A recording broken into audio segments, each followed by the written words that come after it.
Alors Jérôme, l'expression du jour. Bah oui, parce qu'il faut croire en ce moment que pendant que la parole dort, le silence, lui, est d'or. Vous avez remarqué, c'est le muet qui a la cote en ce moment. Aux Oscars, c'est la deuxième fois qu'un film français muet est récompensé. D'abord en 1957, avec Le Monde du silence de Cousteau, et puis il y a quelques jours, The Artist.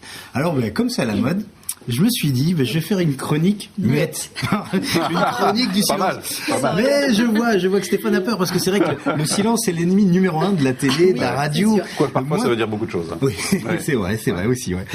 Parce que souvent dans les médias, le blanc a des allures de minutes, voire d'éternité silencieuse. Dans les médias, aucun ange ne passe. Et pourtant, dans ce monde tourmenté fait de marteaux mitrailleurs, de rouleaux compétiteurs, moi je dis qu'il peut être bon de tout éteindre, d'allumer la nuit et n'avoir que le bruit des silences. Et le bruit du silence. Imaginez au firmament les anges filent, une nuée d'anges heureux à tire-d'aile, des séraphins, des chérubins, des angevins, des engins, des enjôleurs enjoliveurs, des archanges et leurs petits, des angelots aux angelures, des anges en 4L ou des anges rovers. Mais toute bonne chose a une fin. Dès le matin, c'est l'ange gardien du sommeil qui sonne l'angélus, la fin du rêve. Et au milieu de notre bouche, son doigt d'ange a passé, petite fossette sous le nez.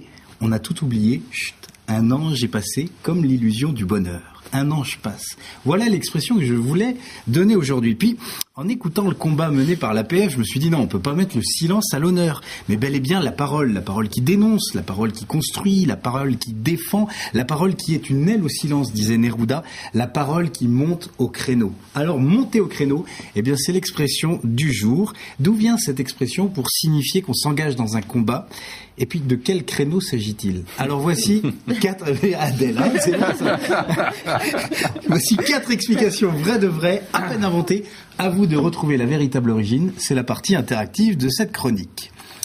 Première explication, le mot créneau désignait au Moyen-Âge une découpe au sommet d'une tour ou d'un mur qui jouait un peu un rôle similaire aux meurtrières. Il permettait de se couvrir et de s'exposer à l'ennemi.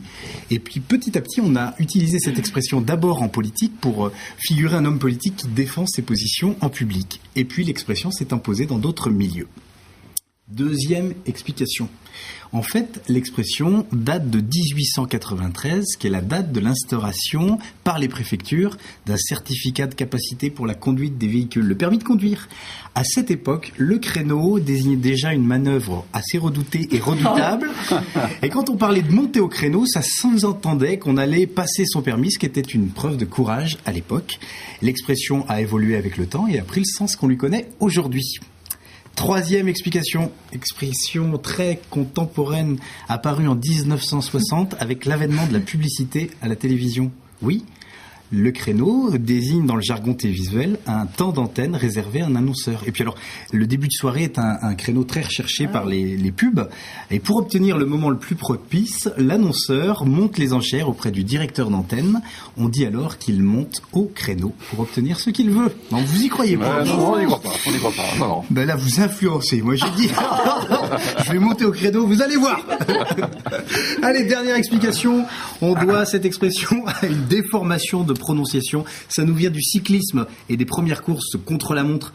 Quand un coureur se battait contre le temps pour décrocher la victoire, il se battait. On disait qu'il montait au chrono. Avec le temps, l'expression s'est déformée. Mais vous arrêtez de dire. Alors, à votre avis, 4 explications véridiques.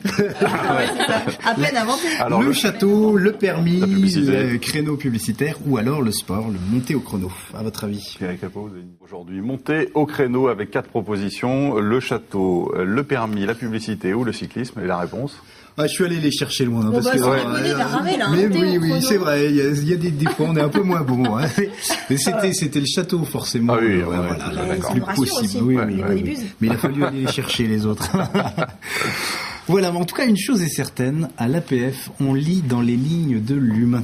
C'est rien de le dire, car quand ta vie tombe en canne, qu'elle te met en béquille, ici on te prend par l'humain. On n'y va pas de main morte. On retrousse les manches, on met la main à la patte, on se bat à main nue. On se prête main forte à tour de bras pour faire de toi un handi capable de funambuler sur le fil fragile de la vie.